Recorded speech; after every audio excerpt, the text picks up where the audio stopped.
Okay, so my name is Ruth Gates and I'm a researcher here at HIMB. My specialty is coral reef biology, and I am particularly interested in how the environment is changing and how those changes affect the performance of corals and the integrity of coral reef ecosystems. We are standing in the middle of the Evolutionary Genetics and Functional Genomics Core Facility at HIMB, and what we do here is we work with molecules that are very responsive to change, and we're able to measure how those molecules change in response to environmental disturbance. We work on animals that are collected, or corals that are collected just off the reefs here in Hawaii from a whole suite of environments, some of which are affected by land-based pollution, things like sediments and toxic pollutants coming off the roads, and other areas of the reef that are more impacted by thermal disturbances, temperature disturbances, have atypical pH conditions. And so we're able to use Kaneohe Bay and the whole of the Hawaiian archipelago as a natural experimental laboratory to explore how environment influences the biology of corals. So we are really lucky to be supported by the EPSCoR framework, and my lab is embedded within the EcoGEM, that is the Ecogenomics and Metabolomics section of the current EPSCoR. In that capacity, we have people working, looking at how environment is influencing the gene expression.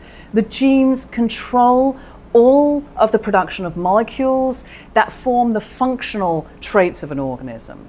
And the gene influences proteins. The proteins allow for function that can be detected in the metabolites, or the products that an animal will produce as it respires, as it lives and breathes.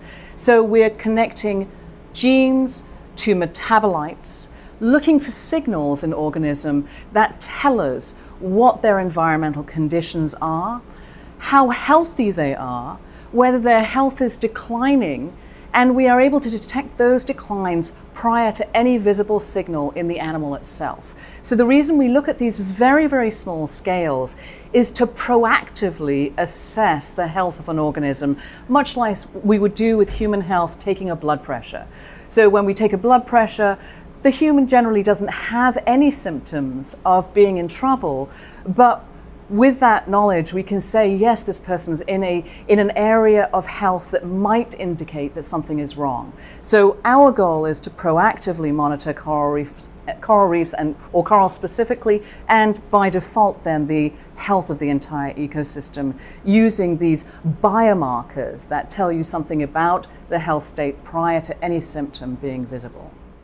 So the challenges. So this facility has been put in using federal dollars, and the extra instrumentation that we have here is extremely expensive and requires maintenance and management. So to accomplish that, we hire managers to actually maintain our equipment and interface with the companies from which we purchased it. One of the challenges that we find here is that it's quite difficult to maintain the environment. So we need low humidity, we need temperature stable environments to maintain the equipment in full working order, and the equipment has to be serviced on a regular basis to remain in a functional state. Most of our servicing contracts come from the mainland, and the technicians come from the mainland, and I think our remote setting makes it a little bit more complex to actually maintain the service on the instrumentation than would be the case on the mainland. And so that is the challenge of being here, but the flip side to that particular challenge is the fact that we have access to an ecosystem and this suite of instrumentation right next door, such that we can ask questions at biological scales and geographic and temporal scales that have never really been probed before on this set of organisms, that is corals, and many of the other Hawaiian native organisms that we're interested in the EPSCoR project. So the flip side is we have huge benefit and some challenges, but to be honest, the actual nexus of those two issues are providing us with incredibly important information for the Hawaiian Islands specifically, but also relevant globally to the health of coral reef ecosystems.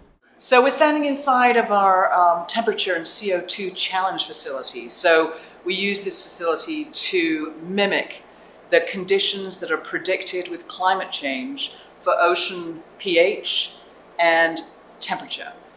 So we are able to bring corals in from the reef, and we are able to manipulate the environment and assess their responses at the physiological level, and then take the material from these experiments and analyze them using our genome analyzer that you've just seen and the equipment suite that we're going to talk about upstairs. So we're in our core facility here. It's our evolutionary genetics core facility, and we have our lower throughput sequencing instrumentation here.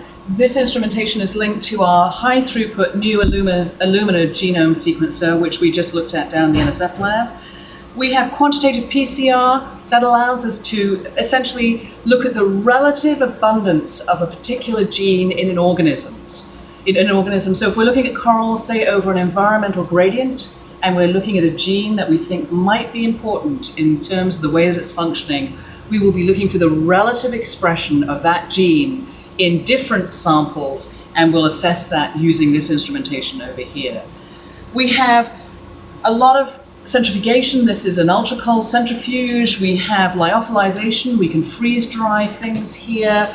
We work with microarrays, and those are large platforms where we can look at hundreds of genes simultaneously in individual samples and compare those hundreds of samples so there's hundreds of genes in many samples using this rather sophisticated platform. We actually print those platforms ourselves using instrumentation here in the core.